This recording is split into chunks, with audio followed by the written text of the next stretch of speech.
इतिहास रहा है। जब भी आप भारत के इतिहासों को देखिएगा तो भारत ने जब जब अपने पड़ोसियों पर किसी भी प्रकार की आपदा आई है, विपदा आई है, भारत ने अपने पड़ोसियों को सम्मान में, पड़ोसियों की मदद में सबसे आगे रहा है।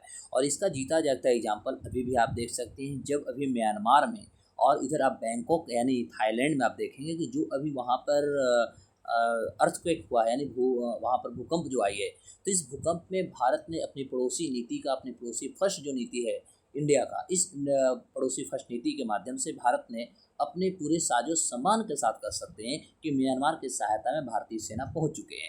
यहाँ पर आप देखिएगा कि लगभग 118 लोगों की मेडिकल टीम जो है म्यांमार को भेजी गई है।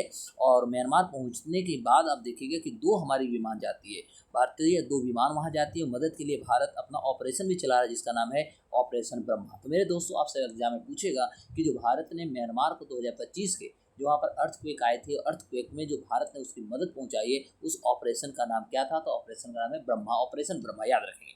तो आज हम पूरी की पूरी बात करेंगे म्यांमार को या भारत की जो हमारे पड़ोसी प्रथम नीति जो है, इस पड़ोसी प्रथम नीति के लिए भारत हमेशा से तत्परता अपना दिखाया है, चाहे वो भारत हो, चाहे अफगानिस्तान हो, चाहे हम बांग्लादेश की बात करें, हम श्रीलंका की बात करते हैं, नेपाल की बात करें, जितने भी हमारे पड़ोसी राष्ट्र हैं। और अब मैं तो आपको बता रहा हूँ कि पड़ोसी तो छोड़िए, पड़ोसी के अलावा भी बहुत सारे ऐसा, जैसे सीरिया और तुर्की तक भारत अपने पहुँच, अपने जो कर सकते हैं, एक संबंध होते हैं, अपने संबंधों को अनुकूल बनाने की हर संभव कोशिश की। तो मेरे दोस्तों, आज हम पूरी की पूरी वीडियो में बात करेंगे कि अभी म्यांमार में जो आपदा आई है, इस आपदा में भारत के क्या रोल है ना। तो वही दो देखने वाली बातें हैं कि यदि हम इसकी पूरी डिटेल को बात करें तो देखिए म्यांमार है, और म्यांमार में चूंकि हम सभी को पता है कि वहाँ पर एक लंबे समय से गृह युद्ध चल रहा है।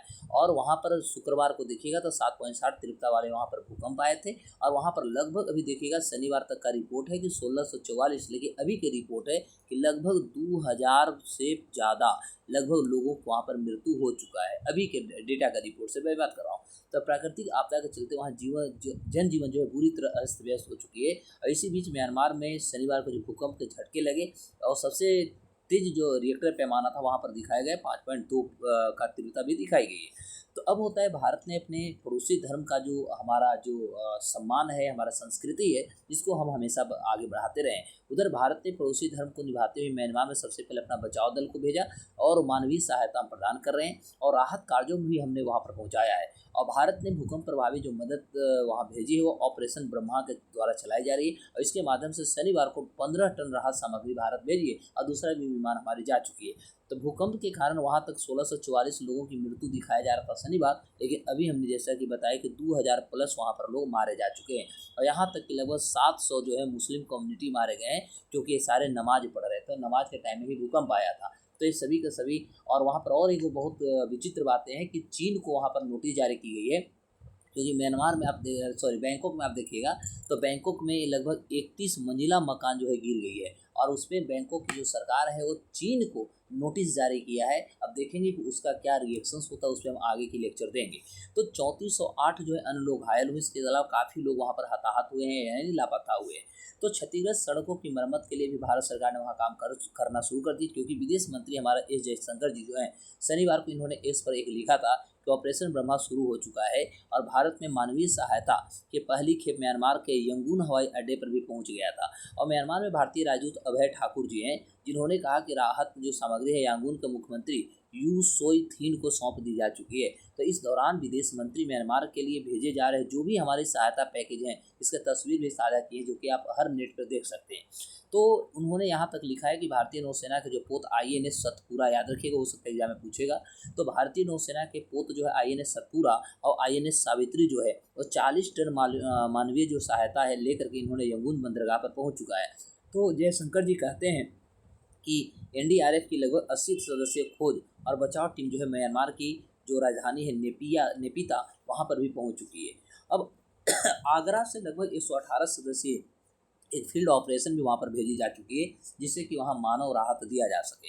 तो उधर रक्षा मंत्रालय के अनुसार कहा गया है कि आगरा से 118 सदस्यीय एक फील्ड हॉस्पिटल को भी हवाई मार्ग से वहाँ भेजा जा चुका है, और यह घायलों को मौके पर जो है तत्कालिक चिकित्सा सहायता प्रदान करेगी। और इस अभियान के तहत भारतीय सेना जो है लगभग 60 बिस्तर यानी बेड वाली वहाँ चिकित्सा उपचार यानी कर सकते हैं नॉन परमानेंट जो हॉस्पिटल होता है उसको भी यहाँ पर स्थापित करेगी, और इसमें आपातकाल सर्जरी का भी सुविधा उपलब्ध कराएंगे।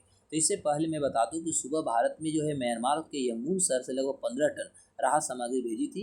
ऐसे भारतीय वायुसेना का C-130J जो सैन्य विमान है ये लेकर के पहुंचा था। तो अधिकारियों के अनुसार ये भी बताया गया है कि इनमें जो है तंबू, सोने के बैग मतलब समझ रहे हैं ना, सोने के बैग अर्थात हुआ स्लीपिंग, और कंबल, तैयार भोजन जो है यानी रेडीमेड भोजन कर सकते हैं, सौर लैंप है, जनरेटर सेट है और आवश्यक कुछ दवाइयाँ जो हैं, ये सारे चीज़ जो है C-130J सैन्य विमान है इसके माध्यम से भेजी गई है। अब हम जानते हैं, थोड़ा सा आपको ये जानना होगा कि चीन और रूस जो है म्यांमार को सबसे ज़्यादा हथियार सप्लाई करते हैं, यानी आपूर्ति करते वाले देश हैं और सहायता भी कर रहे हैं। लेकिन चीन ने 135 और रूस ने 120 बचाव कर्मियों के अलावा चिकित्सा किट भी भेजी है और संयुक्त राष्ट्र जो है भूकंप प्रभावित क्षेत्रों में बचाव अभियान के लिए लगभग 50 लाख अमेरिकी डॉलर की सहायता की घोषणा किया है। तो भूकंप म्यांमार में अपेक्षाकृत सामान्य बात है, क्योंकि यह देश जो है सगाइन फॉल्ट पर स्थित होता है और जो एक प्रमुख उत्तर दक्षिण भूकंपीय रेखा पर आती है, इसलिए वहाँ पर भूकंप होना एकदम सामान्य बात माना जाता है।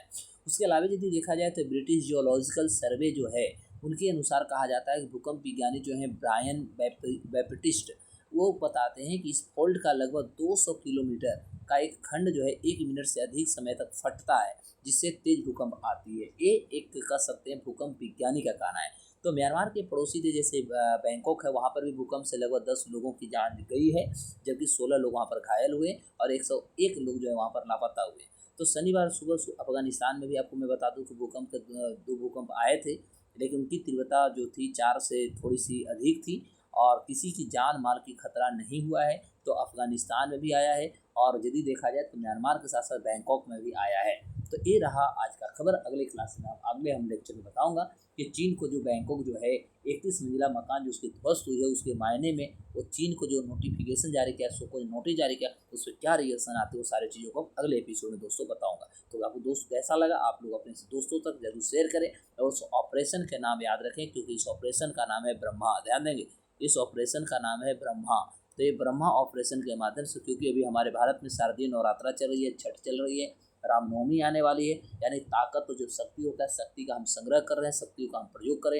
यहाँ तक इस्लामिक जो भाई लोग हैं वो सभी भी अभी ईद मना रहे हैं, लेकिन ख़ास तौर पे जो म्यांमार में मुस्लिम भाई हैं उन लोगों के लिए दिक्कत है कि वहाँ पर लगभग 700 मुस्लिम कम्युनिटी जो थे नमाज पढ़ते वक्त उनकी देहांत होता है, क्योंकि उसी समय पूरे भूकंप आते पूरा बिल्डिंग कोलैप्स हो जाता है, मस्जिद गिर जाती है।